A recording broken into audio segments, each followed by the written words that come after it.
Okay, hello. So my name is Ozzy, and today's demo is going to involve resin casting.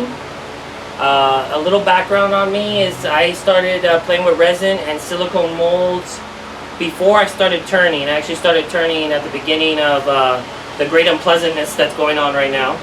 And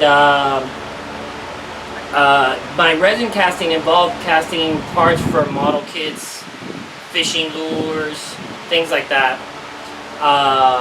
And then as I learned turning, I also saw an avenue to do some casting there, and it sort of went downhill. So, you know, a rabbit hole within a rabbit hole, like I like to say. So we're going to be casting resin.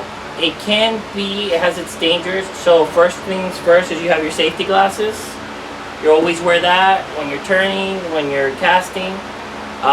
Respiratory is important as well. Some of the mica powders are very light, they get in the air. So if you don't have good ventilation, which you always should in your shop, wear respiratory protection. This is just my general turning mask, but a good dust mask will also protect you. Gloves is important. Some of these resins and epoxies can be considered skin irritants. I have had some that they spill on your arm or whatever, and it starts to itch and burn a little bit. It's not corrosive, but it can be unpleasant. And obviously shop towels. You know, a big box doesn't hurt because you will need to clean up messes. Right now, since we're in a different sort of casting area, I'm not really worried about my surface, but usually if you're concerned with your surface where you're casting, you could buy a cheap silicone baking mat. Basically, they're used for rolling out pie crust, things like that. They're cheap on Amazon, Aldi's, Walmart, whatever. And you put those down, and the great part is any spillage, basically you can let it set and it'll peel right off because it's silicone. So that's basically what we need to cover for our setup. Now, what do you need to resin cast? That's really much dependent on the type of resin you're using. We will be casting today what we call Alumilite Clear Slow. This is a urethane based resin. We also have, and I use this frequently in my shop, it's also from Alumilite. It's Amazing Clear Cast Plus. Long name, but it's basically an epoxy resin, not a urethane resin, that uses or has a UV stabilizer. So if you're making something that's going to be out in the sun, or exposed in your car or something like that, this will prevent it from yellowing if it's clear. If you've added micas and tints to it, don't even worry about it. It doesn't make a difference. Now, the other part that's involved is how long does a resin take to cure? Urethane resins, and normally a good giveaway of what you're using when you go to purchase a resin, doesn't matter the manufacturer, is the cure time. If the cure time is, you know, in minutes versus maybe hours, you know you're probably working with a urethane. Regardless, always follow the manufacturer recommended instructions. For Alumilite Clear Slow resin, which is what we're using today, it has a 12-minute cure time. So I've seen it's 12 to 15 minutes. And the process we're going to be using today will involve waiting almost till the end of the cure time to mix the colors, and we'll get into more detail with that later. The Alumilite Amazing Clear Cast, this has a 45-minute open time, and the key with this is, let's say you're making color swirl blanks, which we'll demonstrate in a little bit what they look like. This is great for that, but it takes about 30 minutes of waiting once you've mixed your colors to go ahead and use or start getting ready to cast it, to pour it into the mold and pressurize it. You don't need pressure for this type of resin, but it is highly recommended if you're doing turning. So if you're coating, let's say, a tumbler with this type of resin, which you can't do with the urethane, you don't need to pressurize it, obviously. Or using it as a coating on your lathes. Some people will coat their resin turnings that are like big and elaborate with this type of resin, and you don't have to worry about polishing or anything like that. So that's when you're dealing with an epoxy. This type of resin is also very good if you're going to fill voids inside a turning. I know that question comes up a lot. It's like, I have a bowl and I would like to add a really cool vein or something to it because it's got a crack. Well, this is the type of resin you would use. You don't need to pressure cast it. It would take some time. You just got to make sure that the turning you're working with is dry.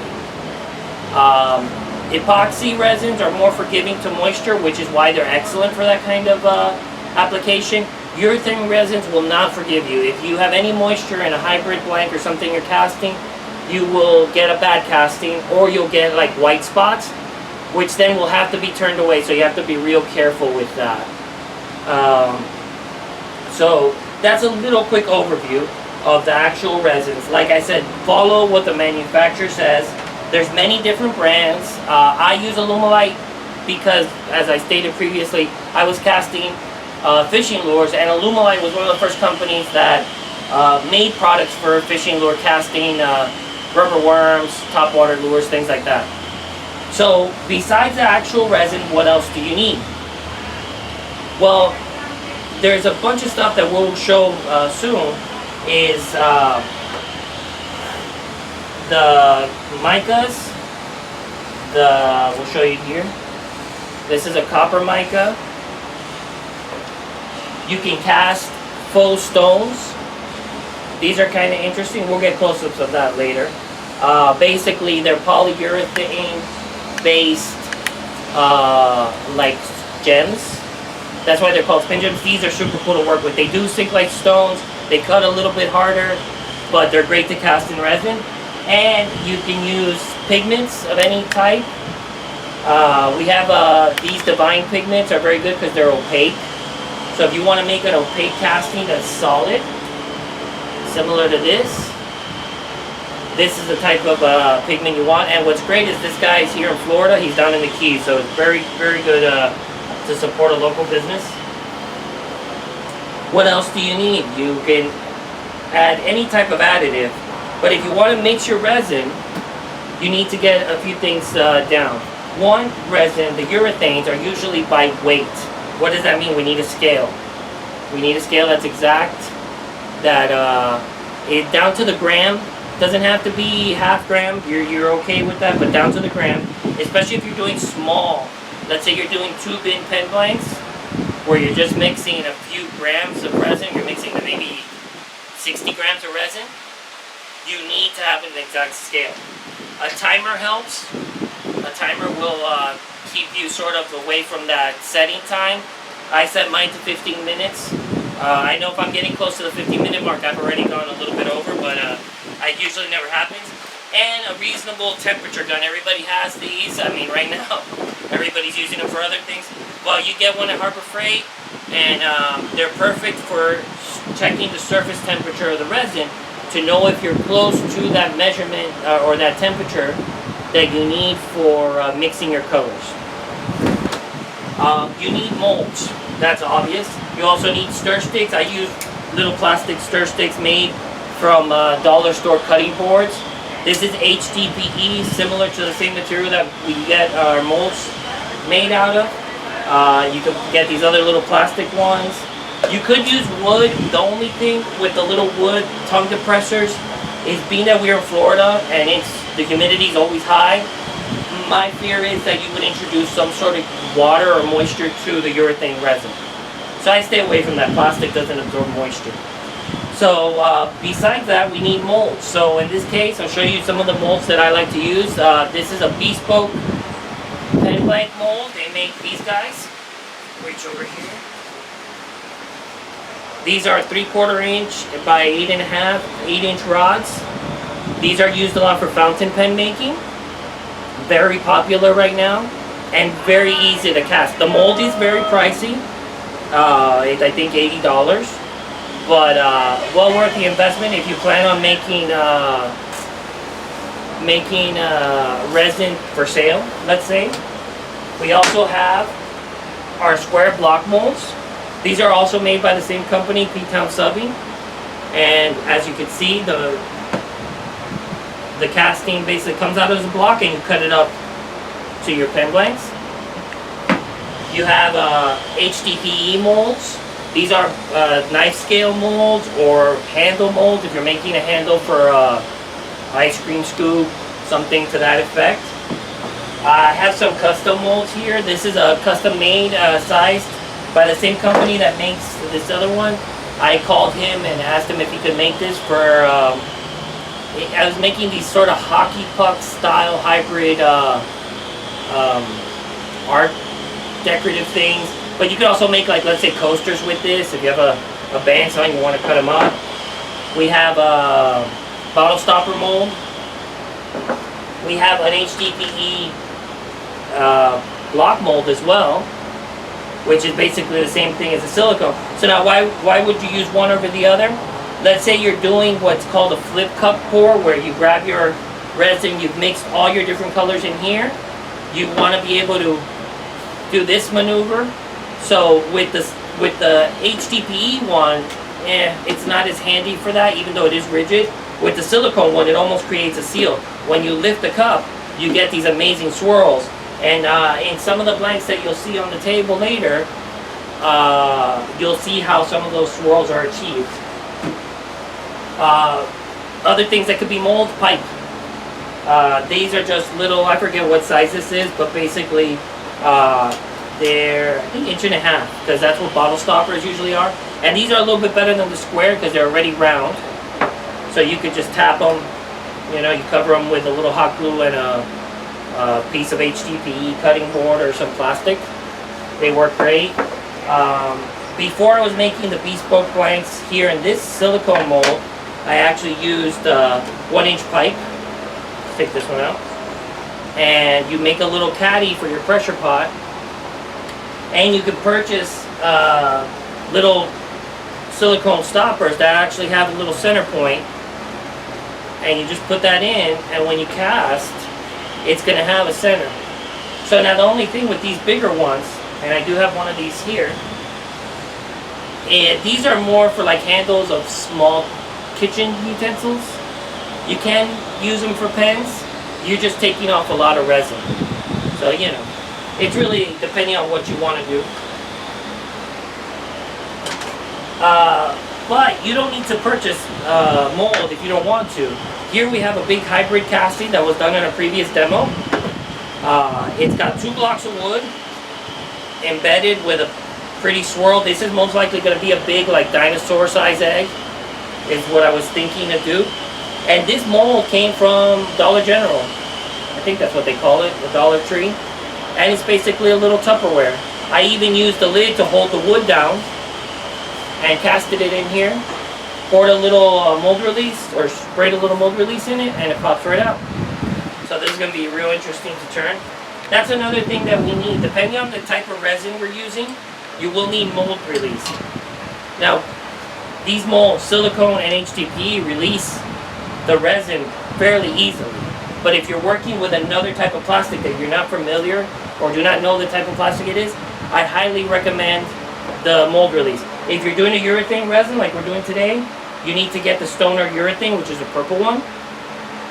If you're doing an epoxy, you could use the thermal set. They recommend, especially this company, P-Town Subby recommends that for their blue silicone molds, if you're pouring epoxy, use the thermal set so it releases. It has to do with the qualities of the resin, where they won't release as easily out of silicone if they're epoxies for some reason. I don't really know the technical reason for it, but that's what it usually has to do with. Also, if we're doing resin pressure casting, we're gonna need a pressure pot.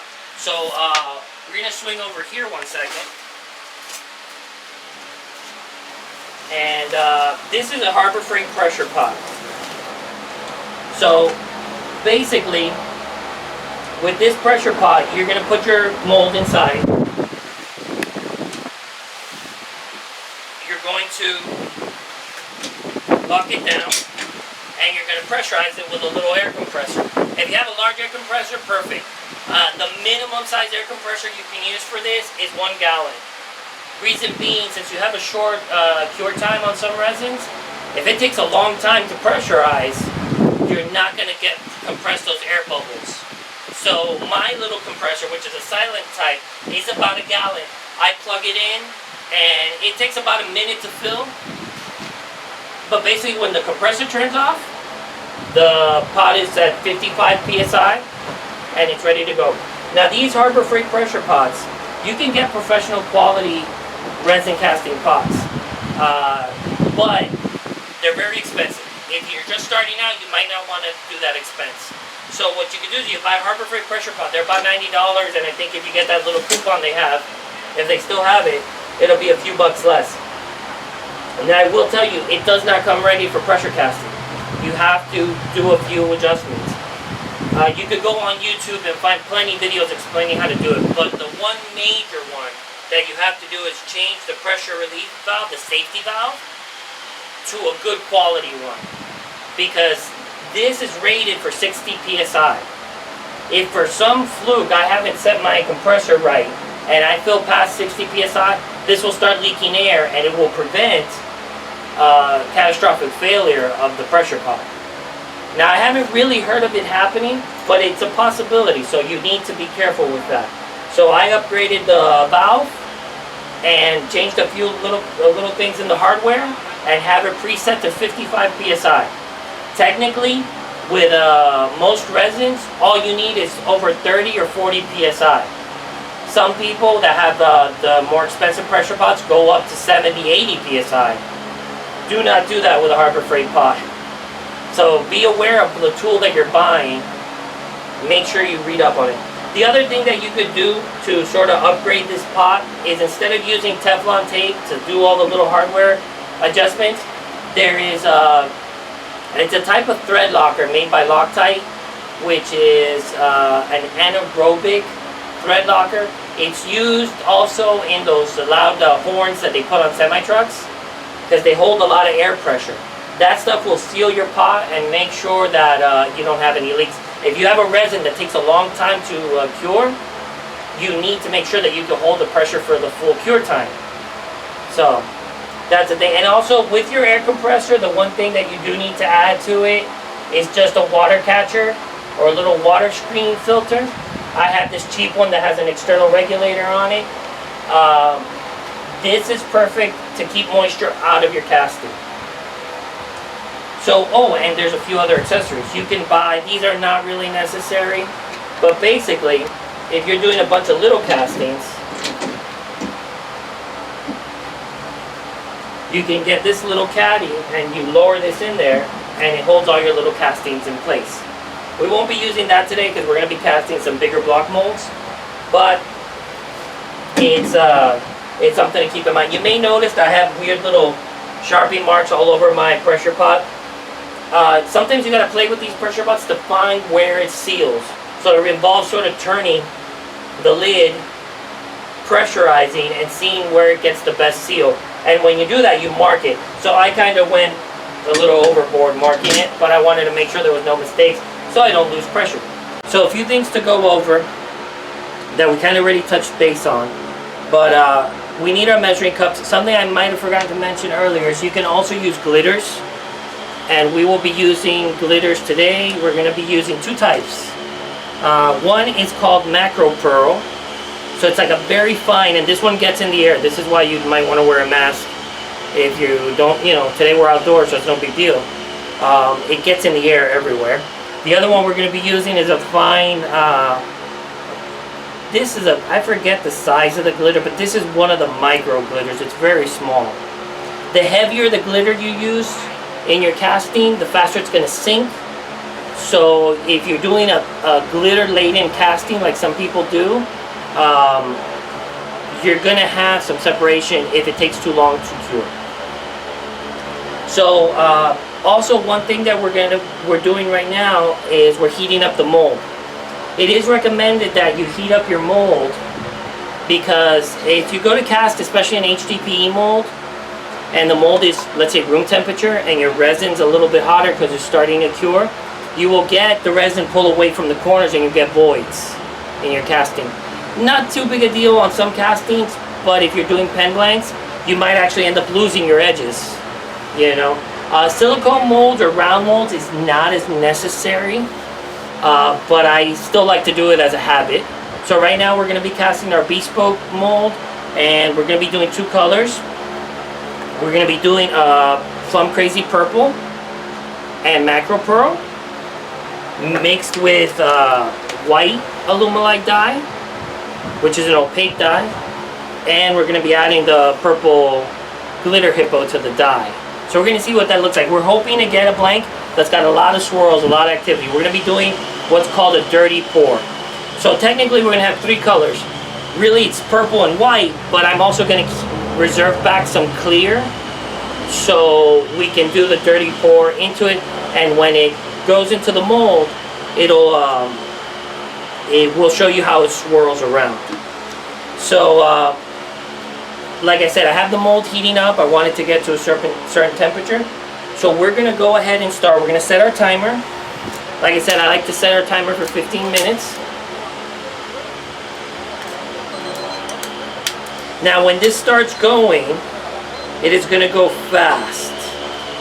So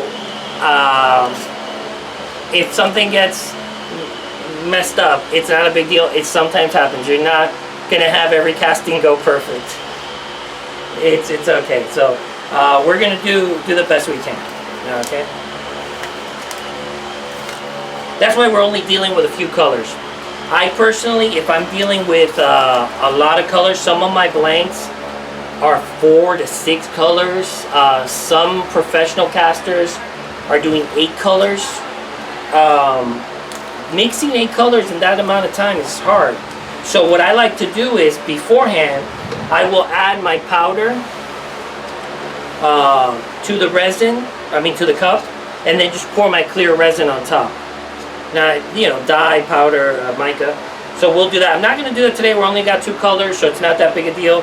And it's also windy, so we really don't want the little cups to fly away with our mica.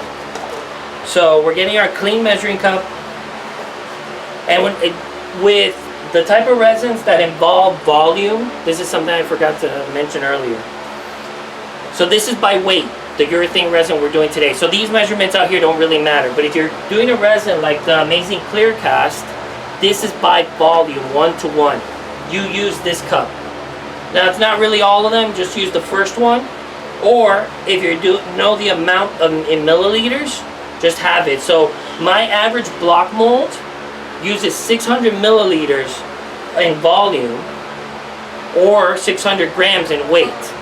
It's about equal. There's a little bit of play there.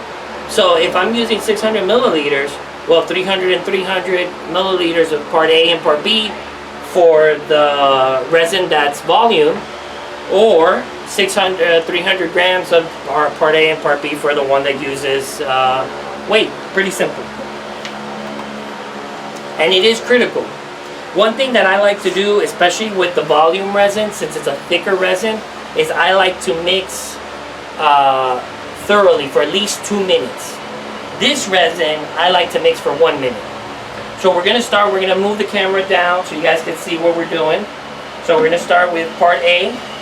Now, I'm only going to be doing the bespoke blank. I was going to do one of the bottle stopper blanks, but it's probably a little too hectic, so we're not going to worry about that. You got to plan your casting out. So that's my suggestion, is plan it out. So for this mold, we need 300 grams to do all 4 sections of it. So what I like to do, if we need 300 grams, I actually go a little over if I'm doing a lot of colors. So this is kind of key. If you're mixing in a cup and you pour a small amount of resin, well, what happens is when you add it to your mold, you're going to lose some resin on the walls of the cup. So account for that, or else you're going to have a mold that's not completely filled. So that's an important key to keep in mind. So all right, we're going to start pouring. So now some of these bigger bottles have pumps. I like to pour, just make sure that it's there we go.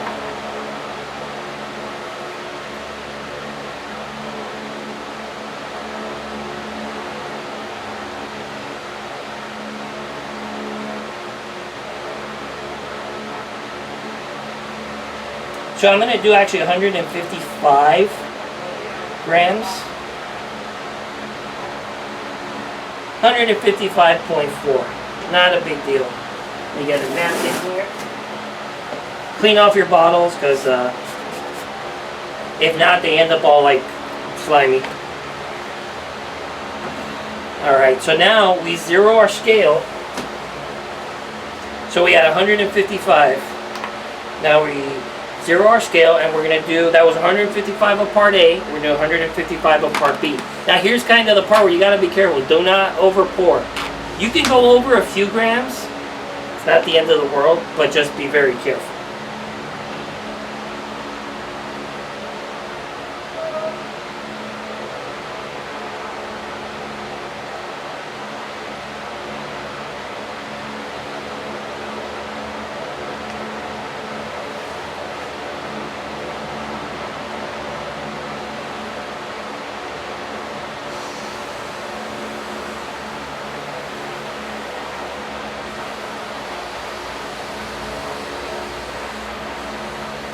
There we go. So I'm a gram over. Not a big deal. So I got a little... You're also going to end up going through scales sometimes because you'll get resin dumped on your scale. Alright, so that's out of the way. So we're starting our timer. And I want to mix thoroughly for at least 1 minute. So you can watch the timer there. So as you mix, you want to make sure you're scraping the bottom and scraping the sides. You know, so you get a thorough mixing.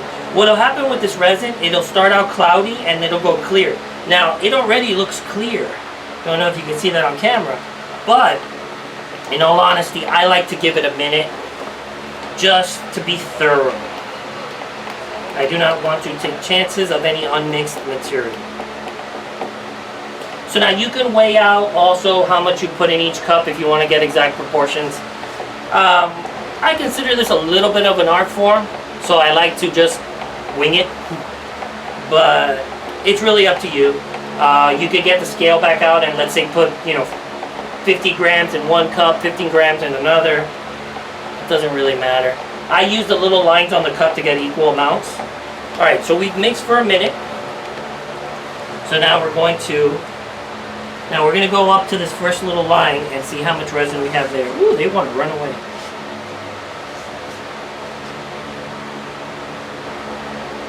Okay.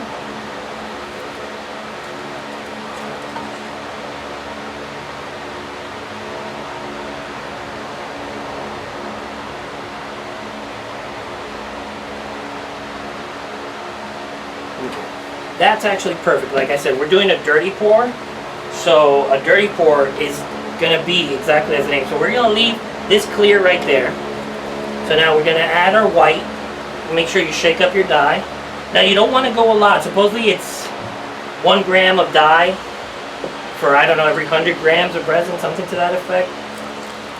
I don't measure that. Especially since the scale doesn't really go down that far. I don't really worry about it. Now we just do a little bit of glitter. Put that right there. Mix that up.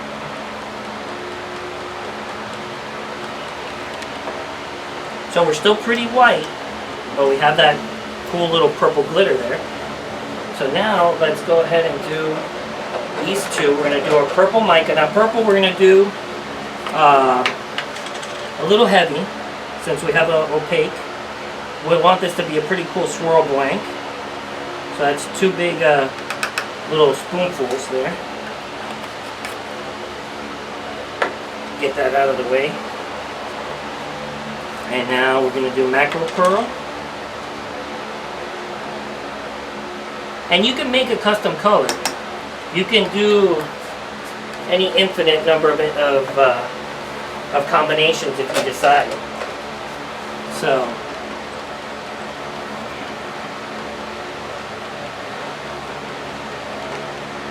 So right now we're at about 11 minutes. So we're almost 5 minutes in. Now once I thoroughly mix them, that's when I start checking for temperature.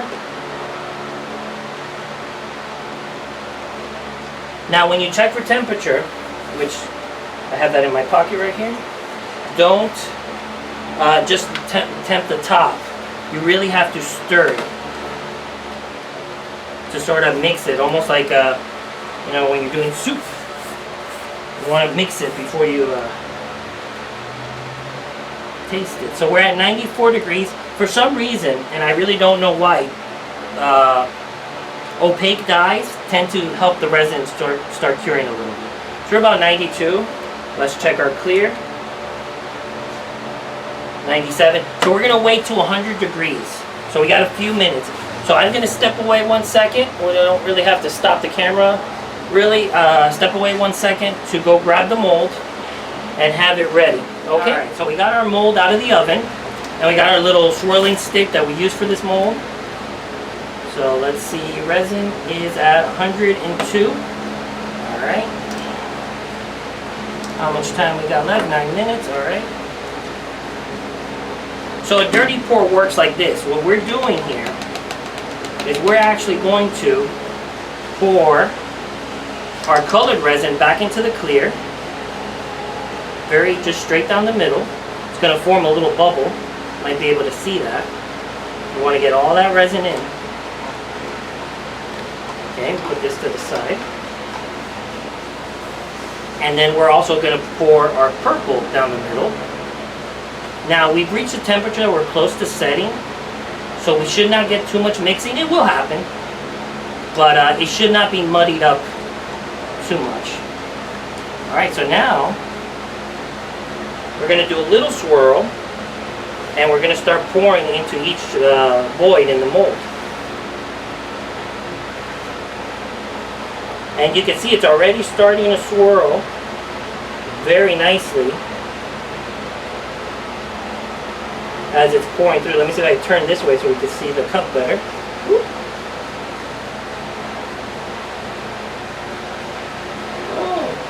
That's why I put a little thing down so we get some, there we go. So we had a little resin pour over. So now we want to swirl each one. So we're going to stick this little stick in, go to the bottom, pull it up, and swirl.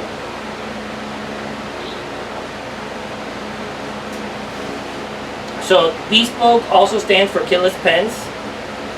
Some may not be familiar with that, but it's just basically another casting.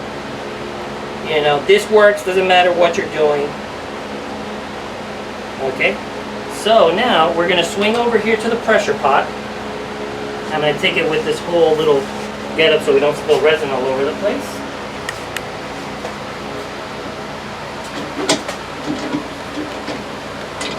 There'll be a little bit of noise because we're dealing with the air compressor, even though it's a silent type.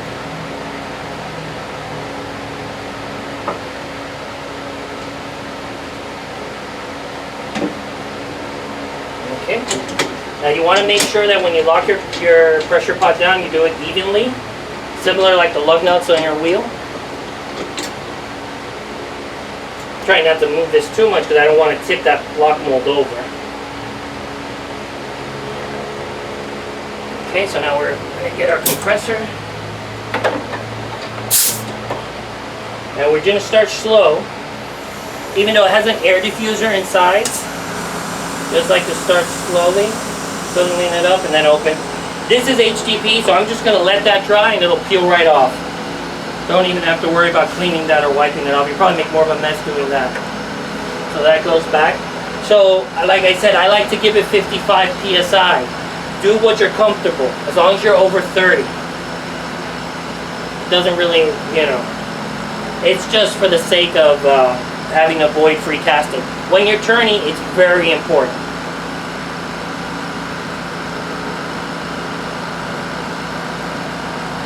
Now I also buy castings from other casters to use. This one in particular will give you an up close of it. It's kind of dark, but it's actually translucent blue. And it helps you learn what you need to do, what works.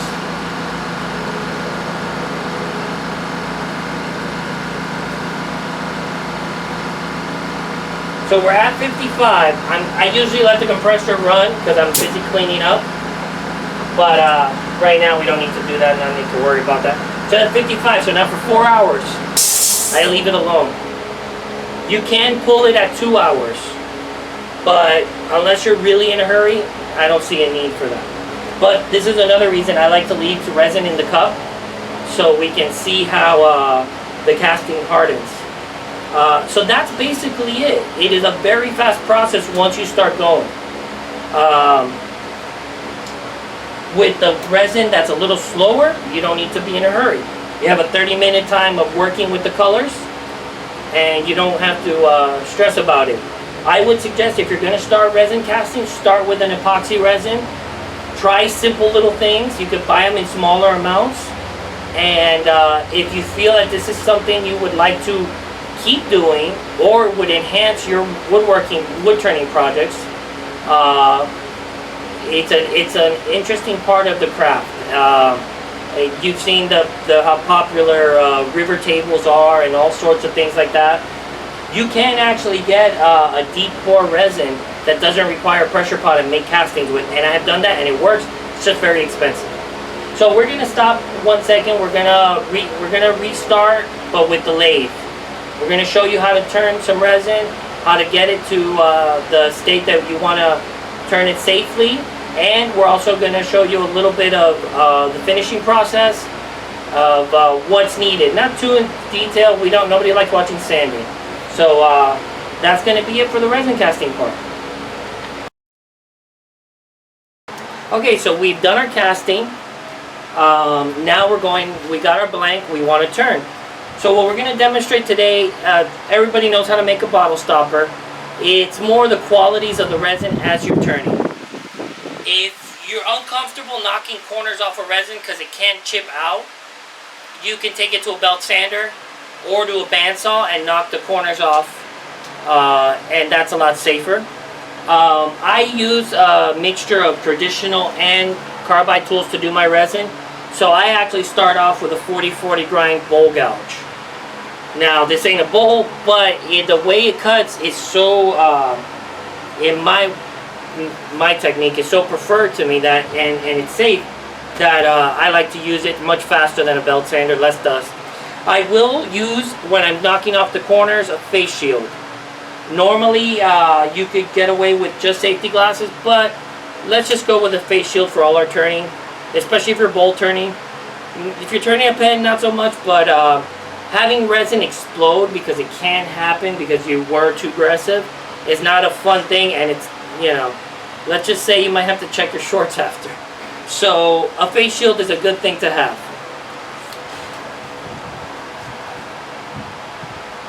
So we'll take off the safety glasses for that. Adjust this.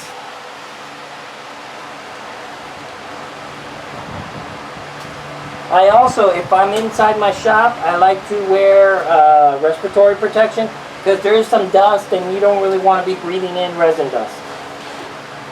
So this bottle stopper is made from the Alumilite clear soil that we just casted.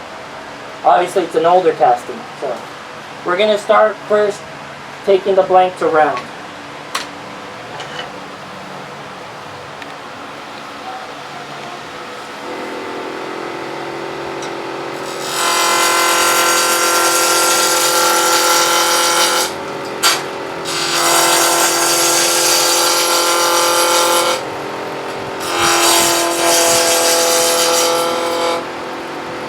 So as you can see, I'm not being aggressive, and we're just taking off those corners. So just light cuts when you start with resin.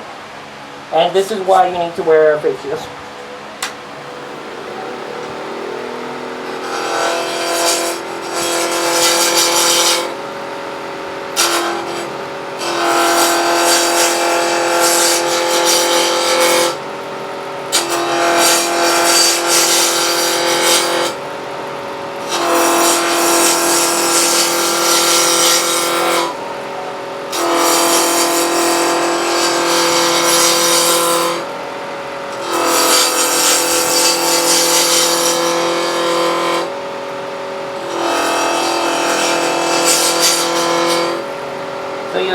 as we get closer to round, you're also going to get wisps instead of chips. So we're almost got the corners completely knocked off. We don't have to get completely round with this tool, but get the majority of the square edges off.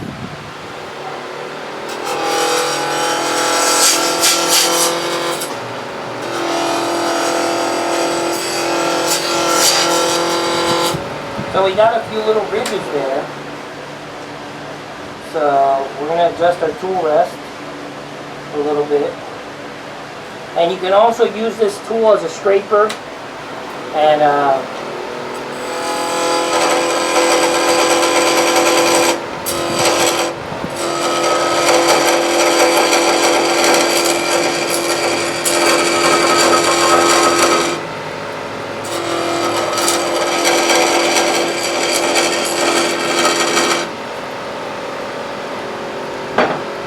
use a skew. I have a skew. I don't know the actual grind, but basically using it as a negative rate scraper as well.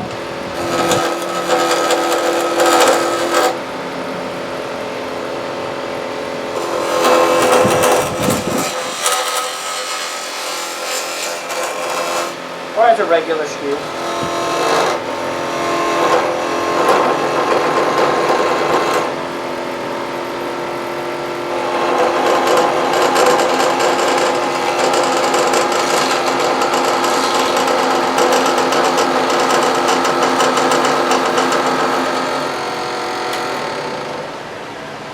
So we basically knocked the corners off, and we'll give you a little close-up here 1 second of what some of the actual chips look like off of the blank.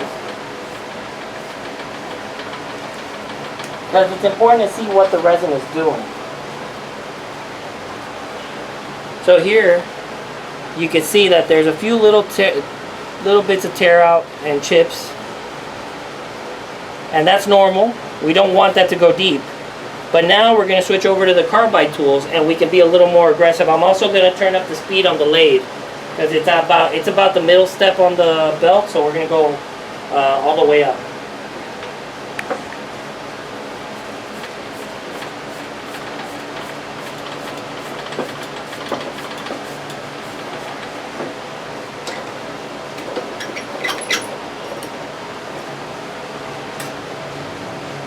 Obviously, unplug your lathe before you start messing with that. Especially this little one. I get nervous with this one because the switch is kind of right by where you're messing with the belt. So.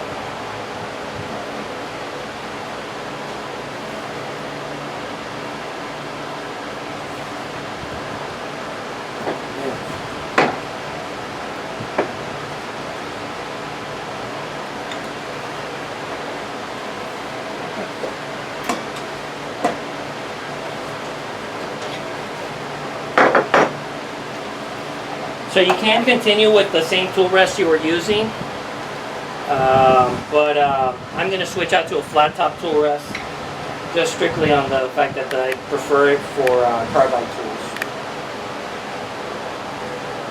I have it preset for my other lathe, so I'm not 100% sure on the size there, so, or the height, so we'll see if that has to be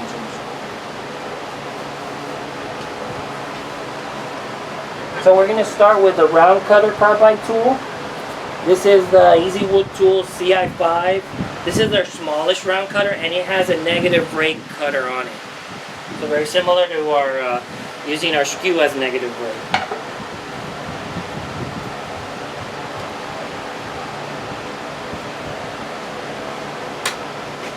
Oh, I gotta plug it in.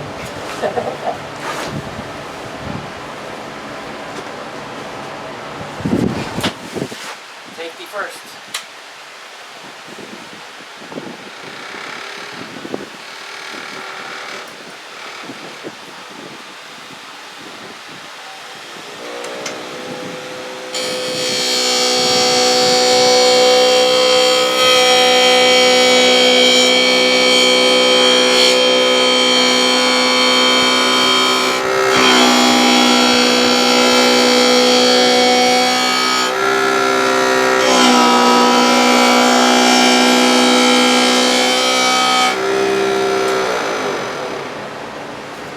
So you can see we're getting a much nicer cut with the carbide tool. We're going to take this around and demonstrate the square cutter. We're not going to do the full turning. Like I said, most of you all know how to do that. But as you can tell, there's a huge difference in the quality of the cut because we're not being as aggressive with the negative rate.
So I say we're not being as aggressive. We are being pretty aggressive, but the cutter itself is not an aggressive cutter. So now we're going to do the Easy Wood Tool CI2, which is a square. Now this is negative rake, but with a slight radius. So we're already round, as you can tell. The widths sort of show that you're completely round. But we're going to take off, there's a little flat spot, and we're going to go back and forth and just make sure it's straight.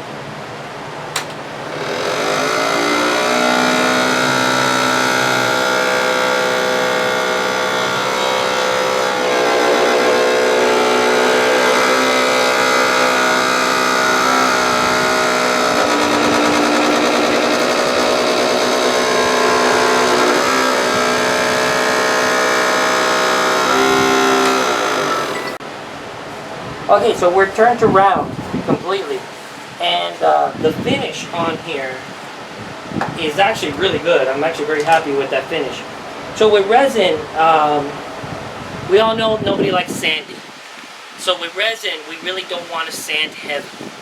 If you have to sand 120, 150, 180 even, it's going to take forever to get to that high polish. So we want to leave a nice finished cut on the last thing. So right now we're nice, but I like to do one more. So what I'll do, and I could use this cutter or even the skew, is I'm going to take a really light cut. Now at this point we're ready to round, so I'm not too worried about having the face shield on. So, and I've even used, if I'm working on a pen where I need to get really accurate by the bushing, I will put magnifiers on or cheater glasses to be able to see. So we're going to do that last little bit, and we're at full speed. So we're running this type of resin, Alumilite. I like to run as fast as my lathe will go, 3,000 once we're round. When we're taking away material to get to round, go a little slower, whatever you're comfortable with. Some resins and some acrylics require you to go slow because they actually start to melt. That's not a problem with this resin or the epoxy.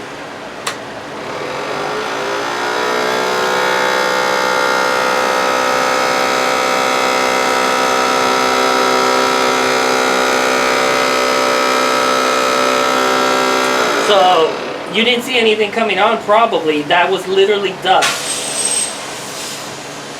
All I'm doing with it is just skimming off any high tool marks. So that way I don't have to sand so heavily. So if I feel any tool marks, obviously I'm wearing gloves because of the casting, but if you just feel any tool marks with your hands, do another pass. And that'll let you start sanding at a higher grade. So that's basically it. Turning resin is not much different from turning wood. You're just going at it a little bit different. Bottle stopper, whatever you are more comfortable starting turning with, you can give it a try. At this step, once I'm done with my last finished pass, where I'm comfortable that there's no deep tool marks, no gouges, nothing like that, I will go to sanding. So what I like to do is I like to wet sand. Unless I'm having a hybrid, blank. Then I will wet sand, but I will actually start with dry sandpaper first. So just solid resin pieces, I start wet sanding. This is just a wet sandpaper I like using. It's called Duragold. It's cheap on Amazon. And I like to start 320 to 400. If I can start at 400, that is going to be the best. And I go 400, 600, 800, all the way up to 3,000. At that point, I've also sanded not only concentrically with the lathe spinning at its slowest speed. Now, not its slowest speed. Like, let's say if your lathe at the high end is doing 500, 600 RPM, you're fine for sanding. That's perfectly fine. You sand at that speed up to 3,000. If you're doing a hybrid blank, meaning it has wood in it, you don't want to sand with water, because even if it's stabilized, there's a risk that you can have some swelling. I actually had a pen that was made with coral that was actually donated by Lee. He let me have a big chunk of black coral that he had, and I wet sanded that, and the coral actually expanded and then shrunk on the pen tube. So if you're dealing with natural materials and resin, try to do wet sand with oil. I prefer boiled linseed oil. You can use mineral oil, you can use walnut oil, whatever you prefer. The reason I like boiled linseed oil is it dries. You have to set your blank aside for a while, but it dries, and then you can add your CA finish or preferred friction polish or whatever. So that, we go up to 3,000, 2,000, 3,000, whatever you're comfortable with. At that point, I switch over to polishing. All of this is still on the lathe while we're still attached. You can use polishing cloths. These are made by 3M. They say they start at 400, but that's not really 400 grit. But you start with the green, it goes up to the gray and the blue. It has its own little system. There'll be a little bit more detail on this later. Or you could try this product, and none of these products I'm using, I'm not sponsored by anybody. It's just what I like to use. This is called Magic Juice. This is a company called Stadium Pen Products. If you're doing small turnings with resin, this stuff is outstanding. I could actually, from here, without having done the wet sanding, get a really good polish on here. And after I'm done with that I've done all the way up to the blue here, then I move over to my Beal buffing system. So you could do Triple E, you could do White Diamond, and then some people stop and do the wax. I have a separate wheel where I use a product called Meguiar's 105 or Meguiar's plastic polish to do that final shine. And we'll have some still shots of some of the finished resin products as well. But that's basically it for this demo. We've done the pressure casting with the resin, and we've done some turning with the resin. Resin's fun to turn. It looks like you're having a party. So any questions, we'll be able to answer them at the actual club meeting. So thank you very much for having me. I appreciate the privilege of being able to demonstrate for you guys. So thanks again.